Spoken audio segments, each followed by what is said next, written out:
So today what I started is that we will try to learn Maya a little bit, just the basics. So people should know that what basically the challenges they face when they are really new to Maya. What is the interface of Maya? How does it work? What are the basic tools, and what are the basic options on which we can work on? So I will be like going very thoroughly through all of these so that people, you guys should know what it really is. So first of all, when we will start from the first tab, it's like where you will get all of the options like new scene, open scene, save scene. These are all the options which are basically related to whenever you start a project and you have to like open the scenes, create new scenes, import the files and stuff like that. So the first one is the new scene. This basically what does it do is that it makes you fall back to the same window where we started, and this is basically called the perspective view. There are more likely four views in Maya. So whenever you want to like go into different views, like this one is the top view, this is front, this is side, this is perspective, and whenever you want to go back directly to perspective, you just click on this button, and if you want to go to that panel again, you just click on that one, and if you want to go to the top view, you just press the spacebar key and you go into that window. So first of all, let's like try to create something, and we will start with polygons. These There are two tabs from where you can access the polygon tools. So one is this bar, and the second one is that if you go to create polygon primitives, and these are all the shapes which are being given. There are two options. One is interactive creation. So what happens in interactive creation is that if you like drag, so now I am dragging and you can create according to your own taste. You can create any type of shape in any type of size.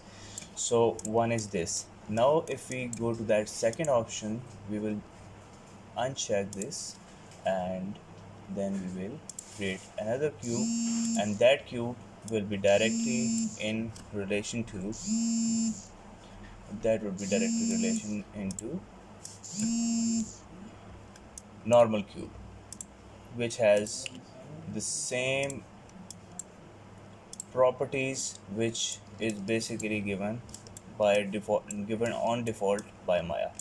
So these are two options to create certain stuff. Now we just click on the sphere, and the sphere starts to become visible. Then we go into cylinder, we just click on these shapes and they just get created. So how can we like use these shapes while working on Maya? So there are whenever you click, there are two options. One is the outliner. Here all of the project assets are being shown. So now I have right now got four shapes. So four, two cubes, one sphere and one cylinder. So how to access the options? So the options come from here on the attribute editor. So the key for attribute editor is Control A, and if you press Control A, the attribute editor comes forward. And now let's move towards the option. So this is the basic history of that shape. So if ever like I try to change the options, like change the values, it happens like this. You can change the height, you can change the depth, and you can through that change the total shape of whatever you are making. Then comes the subdivision height, width and depth. What happens if you like increase the subdivisions? Here, this is basically the subdivisions basically represent the fact that through these subdivisions we can like change the object as a whole. So what I did is that I increased the subdivisions to like 7, 5 and 6, and now I have got this cube, but now this cube has a lot of you can say detail in it, And if I want to like change the details, what I'm going to do is I'm going to right click, I'm going to select vertex. Vertex are those points which can be changed and edited at any point of time according to the need of the user. So let's suppose I select this vertex. So there are three options in this. One is the move tool.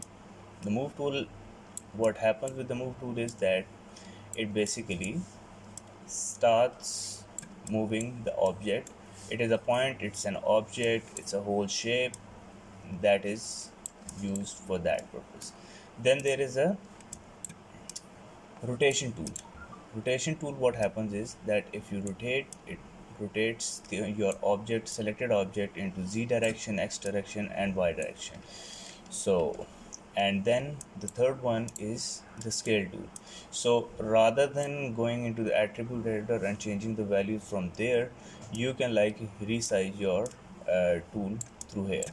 So this is the third option, this is a scale tool, and these three options are the most widely used uh, tools in Maya right now. So I was telling you about that. I select the vertex, and let's suppose I selected these four parts. I moved them up, so, and then I gave them like a little bit of rotation, and then I made it like this. So now it's more like a, you can say, pyramid or a cone type shape.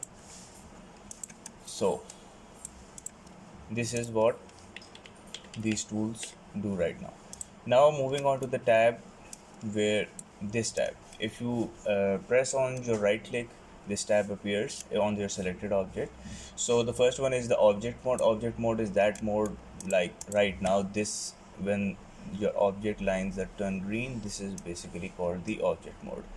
Then we move towards the edge part. So the edge parts really turns all of the options into blue, and it basically lets you select different edges of your 3D model.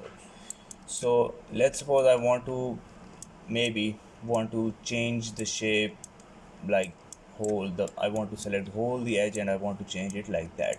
So what I'm going to do is that I will like select all the, I will double click and select all of the edges, and then I will like push it down and give it a little bit of rotation, and maybe like move it down a little bit, maybe scale it more down. So what does it do is that you can select single scales and you can select multiple edges. So after the edge mode, you go to the vertex mode, which I have already shown. This mode allows you to select certain parts, certain points of your object, and lets you change that. And then after that, these, we come to the faces. So what the faces are, faces allow you to like select certain part of your object in terms of faces, and then lets you edit that part of your model. Now let's try to give you an example of how to create a chair, let's suppose, from these shapes. Well, first you have to like think in your mind that what type of shape, what type of shape you are going to use. Let's suppose it's a chair. So in my perspective, a chair comes in my mind with a lot of, you can say, cubes. So how are we going to do that? So let's go to create, and we create a cube. Now the cube is ready. uh, let's suppose we start with the first part, and that is the seat where you are going to sit. So we go, we give it a little bit of scaling so that it more looks like a seat. Then after that, now we have got a, like, you can say, general shape that what the chair looks like. Now we create another cube, we move it down, and we try to like scale it down. So this is basically for the legs, and then I scale it up towards the z-axis, and then here we go. Okay, so now rather than keeping on selecting and creating polygon shapes, we will use the very much important tool in Maya, and that is the duplicate tool. So rather than you can say pressing Control D, which is the hotkey for duplication, what we will do is that press Shift and then just click left mouse button and drag the body out, and you got your uh, duplicated leg. And now select both of these and then Shift, click D, and you got two more shapes. So now it's more like we got a seat, we got four legs, and now what we are going to do is we are going to create a back area which can be used as a place to rest. So I'm going to press shift, left mouse button, and then drag it up. And what I'm going to do with this is that I'm going to scale it down in the x-axis, and then I'm going to move it back and here. So there are two options that what you are going to how you can scale this up. One is that you move it a little bit up, and maybe you like scale it up, but I don't think so that it would be much viable, as we want that the chair should not look like a very low poly type of chair. We want to like give it a little bit of shape. So what I'm going to do is that rather than moving it up, I'm going to move it back towards to its original position, and then I'm going to select right click, select vertices, and then I'm going to select these four vertices, and then just I'm going to move this up. Now when you move this up, and now this is a little bit of the resting area. Now I have selected right click, selected face, and then I have selected this face, and what I'm going to do is that I'm going to go from here to the modeling options. I'm going to select edit mesh, and I'm going to select extrude. Extrude is that tool that if you got a shape and you extrude it through the faces, you create one loop which is going to help you after to in increasing the detail of your model. And then you go up, and then you press G. G is a key which allows you to like replicate the last command you did, and then move it up again, and then you push G, and then you move it up again. Now I was thinking that the chair should look a little bit more, you can say, stylized. So rather than this, we could do this, and then we could like move this a little bit back, so like you can say a resting position. Now you can see that this is a little bit up, and it's not like synchronized with the body, lower body. So what I'm going to do is that I'm going to select this, and I'm going to move it a little bit up, so it's kind of like very near, and here. So and then I'm going to move this down too, so now it's like in the shape, right shape here. So if you can say on the beginner level, I guess this chair is going to work just fine. But as you can see that we have created this chair, but the problem is that it's kind of too, you can say, less detailed, a little bit of low poly. You got these hard edges, and you can't like contemplate it into more like a chair which can be portrayed realistically. So what I'm going to do is I'm going to like show you a technique which has been used a lot and which is being used a lot, and it helps you to like give your model a more stylized. So what I'm going to do is that I'm going to go to edit mesh, and I'm going to bevel. So what bevels does is that it gives you these smooth edges. When you will bevel, you will get an option like poly bevel history. So what would happen is that you will like move the fractions to your own taste. Like if you want that it should have like these type of smooth edges, or if you want that it should have a little bit of that feel that allows it to be look a little bit more realistic. What I'm going to do is I'm going to do the same. So I'm going to press G, and I'm going to repeat the command, and we are going to do it again to these legs. Now again to these legs, and again to these legs. 0.110 is the, you can say, the value, and 110 is the value.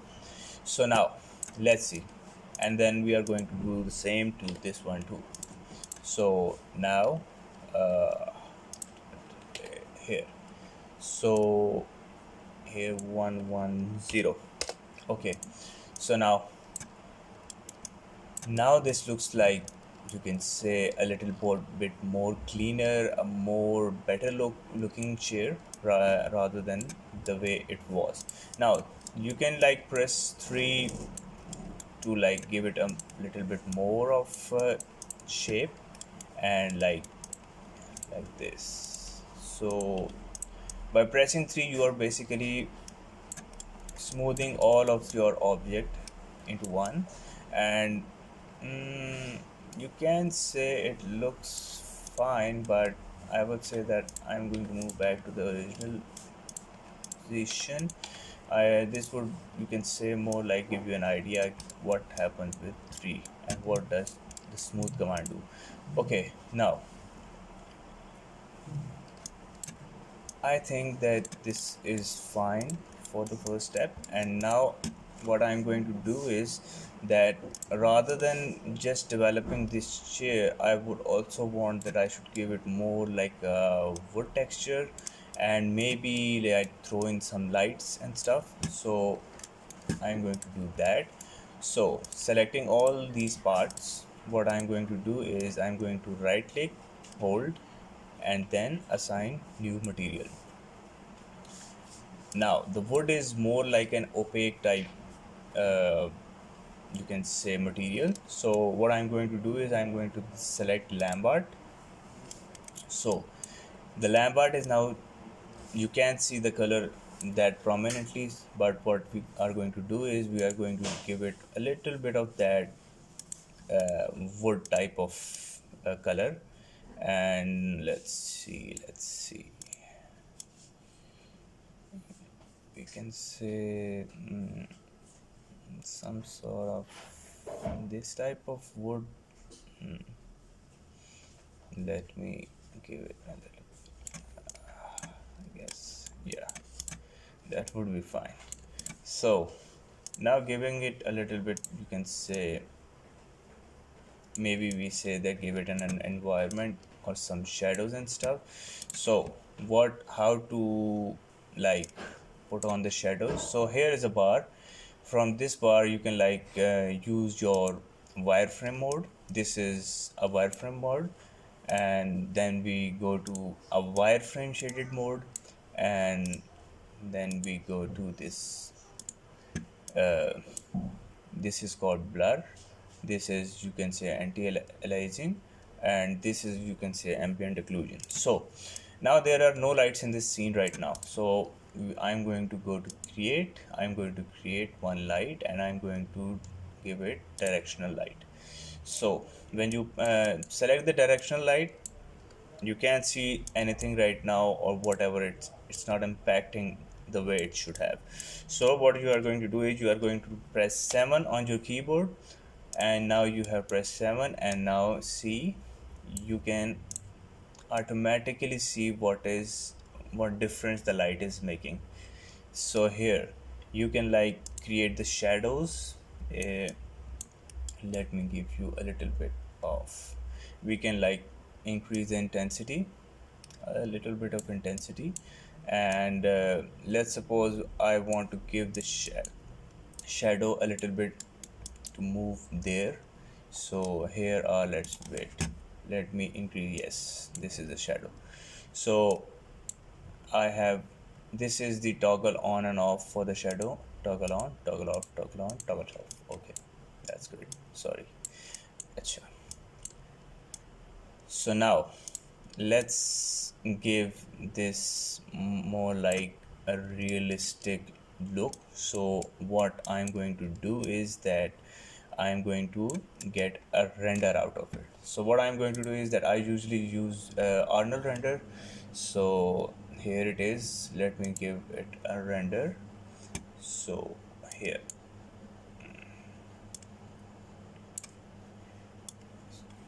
this is the render look of Arnold right now.